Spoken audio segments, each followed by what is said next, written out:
오늘 우리에게 주시는 하나님의 말씀은 사무엘상 13장 8절에서 15절까지의 말씀입니다. 사무엘상 13장 8절에서 15절까지의 말씀을 교독하시고 마지막 절을 함께 합독하겠습니다. 사울은 사무엘이 정한 기한대로 이레 동안을 기다렸으나 사무엘이 길갈로 오지 아니하매 백성이 사울에게서 흩어지는지라.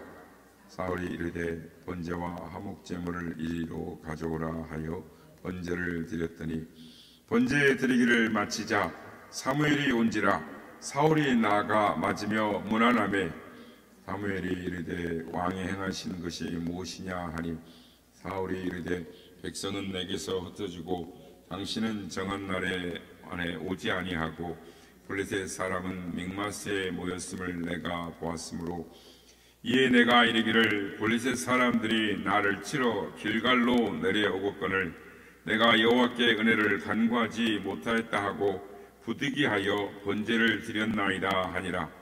사무엘이 사울에게 이르되 왕이 망령되이 행하였도다. 왕이 왕의 하나님 여호와께서 왕에게 내리신 명령을 지키지 아니하였도다. 그래하였더라면 여호와께서 이스라엘 위에 왕의 나라를 영원히 세우실 것이거늘 지금은 왕의 나라가 길지 못할 것이라. 여호와께서 왕에게 명령하신 바를 왕이 지키지 아니하였으므로 여호와께서 그의 마음에 맞는 사람을 구하여 여호와께서 그를 그의 백성의 지도자로 삼으셨느니라 하고 사무엘이 일어나 길갈에서 떠나 베냐민 기브아로 올라가니라. 사울이 자기와 함께한 백성의 수를 세어보니 600명 가량이라. 아멘. 할렐루야. 오늘도 우리 예배 가운데 함께 하신 주님을 찬양합니다. 그리고 새벽을 깨워 기도의 향연으로 나오신 모든 성도님들께 하나님의 은혜와 평강이 함께 하시길 기원드립니다. 오늘 우리는 힘들고 어려운 삶을 살아가고 있습니다. 집안에 작고 사소한 일로부터 시작해서 직장에서, 일터에서, 그리고 인간관계에서 어려운 일들을 경험하며 살아가고 있습니다. 그리고 선택을 해야 합니다. 세상과 타협하며 살 것인가 아니면 믿음의 삶을 살 것인가 선택을 해야 하는 것입니다. 성도 여러분, 힘들고 어려울수록 어떤 선택을 해야 합니까? 결론적으로 어려울수록 더욱 믿음의 삶을 살아가야 하는 것입니다. 이스라엘의 최초 왕이 된 사울에게 큰 어려움이 찾아왔습니다. 왕이 된 지 2년쯤 되던 해에 블레셋 군대가 침공에 들어온 것입니다. 사무엘상 오늘 본문 5절 말씀을 보면 블레셋 군대가 병거 3만에 마병 6천에 보병은 바다의 해변에 모래와 같다라고 말을 합니다. 반면에 그에 대항하는 이스라엘 군대는 군사 3천에 이 나머지는 제대로 훈련받지도 못하고 모여든 이 백성들이었습니다. 특히 오늘 보면 22절에 보면 이스라엘에게 제대로 된 무기가 없었습니다. 사울 왕과 요나단이 왕자가 칼을 갖는 것 외에는 농기구나 이런 나무 막대기를 가지고 전쟁을 했던 것이죠. 오늘 보면 22절입니다. 싸우는 날에 사울과 요나단 함께한 백성의 손에는 칼이나 창이 없고 오직 사울과 그의 아들 요나단에게만 있었더라. 이스라엘 군대는 한마디로 맨주먹 쥐고 3만의 병거와 6천의 마병과 싸우려고 하는 것입니다. 이런 이 현실에 싸우는 것은 마치 자살행위와 같습니다. 상황이 이렇게 되자 사울 왕의 마음이 불안해지기 시작했습니다. 그래서 생각한 것이 선지자 사무엘을 찾는 것이었습니다. 사울 왕은 하나님의 종 사무엘 선지자를 찾았습니다. 전령을 보내어 사무엘 선지자를 청합니다.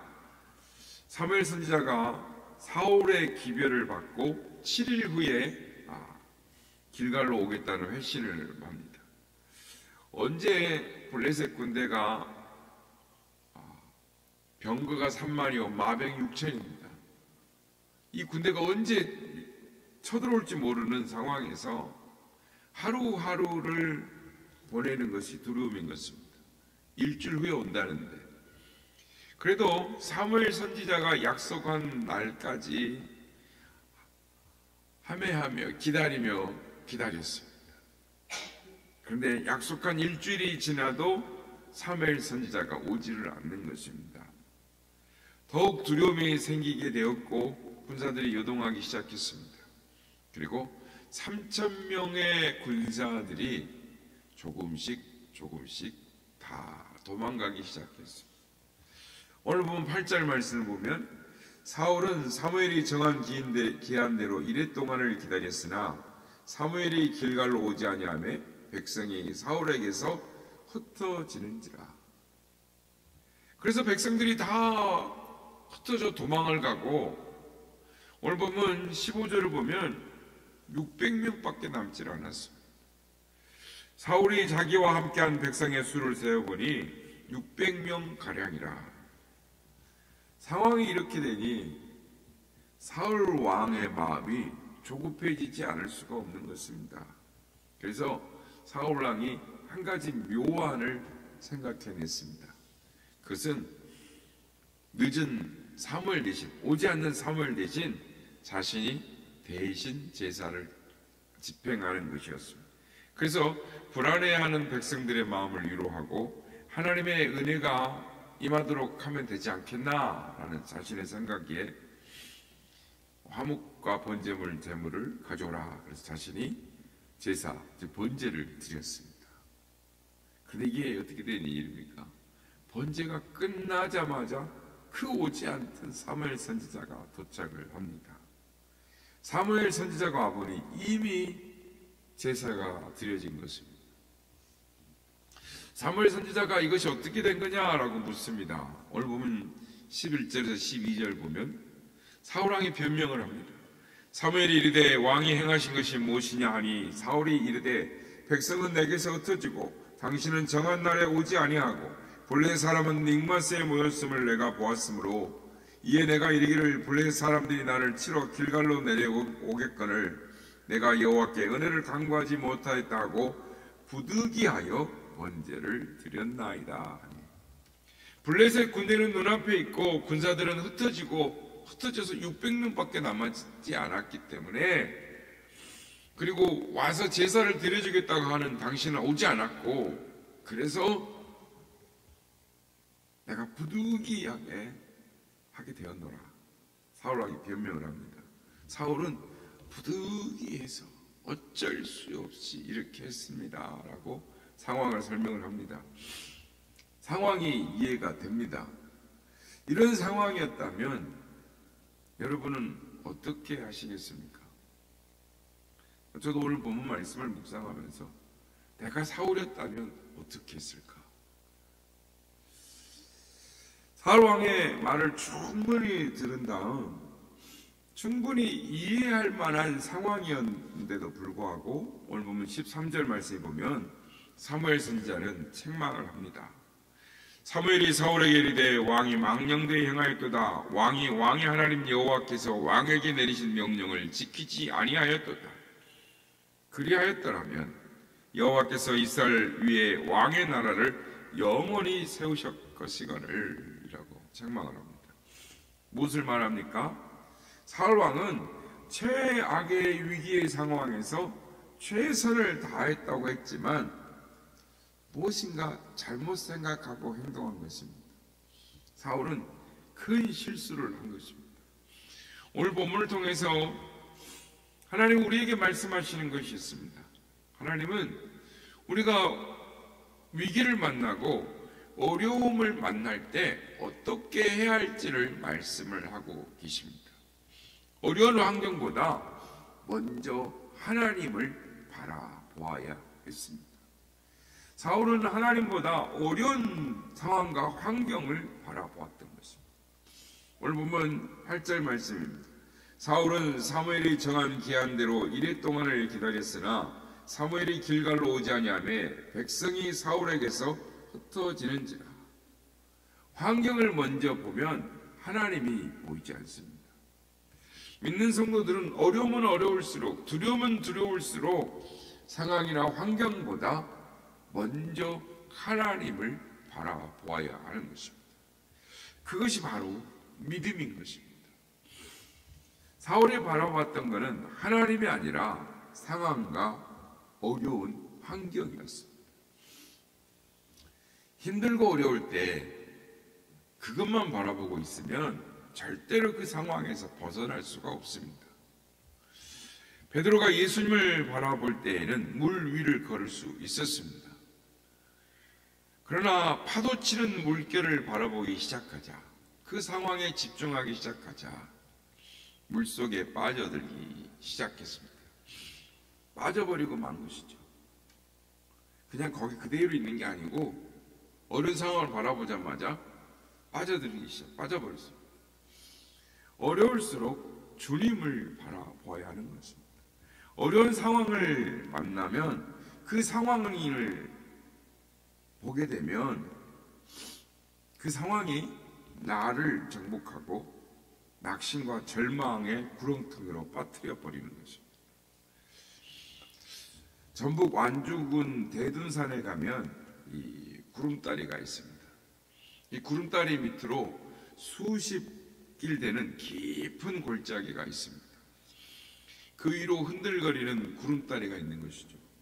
그러니까 이렇게 구름다리가 놓여 있는데 고소공포증이나 이 담력이 약한 사람은 그 다리를 건너갈 수가 없는 거예요. 그 다리를 건너가면 심장이 쪼그라들고 다리가 후들거려서 거기를 못 건너갑니다. 그런데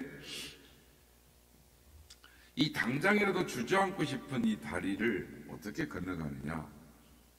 그 다리를 무서워하지 않고 건너가는 비결이 있습니다. 그것이 무엇입니까? 그것은 아래를 내려다보는 것이 아니라 위를 바라보는 것입니다.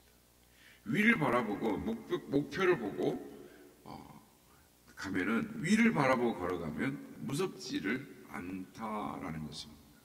그렇습니다. 어려운 상황일수록 우리는 사람이나 환경을 바라보지 말고 하나님을 바라보아야 하는 것입니다. 어려움을 당할 때 우리가 바라보는 초점이 무엇이냐라는 것입니다. 상황과 환경이냐 아니면 하나님이냐라는 것입니다. 사람은 바라보는 것에 따라 생각이 바뀌어지는 것입니다. 생각이 바뀌어지게 되면 행동이 달라지는 것입니다. 대처하는 행동이 달라지는 것이죠. 그렇습니다. 우리가 아무리 어려움을 당해도 하나님만 바라본다면 하나님이 우리에게 도움을 주십니다. 하나님의 권능이 우리에게 임합니다. 우리를 선한 길로 인도해 주시는 것입니다. 역전을 시켜주시는 것입니다.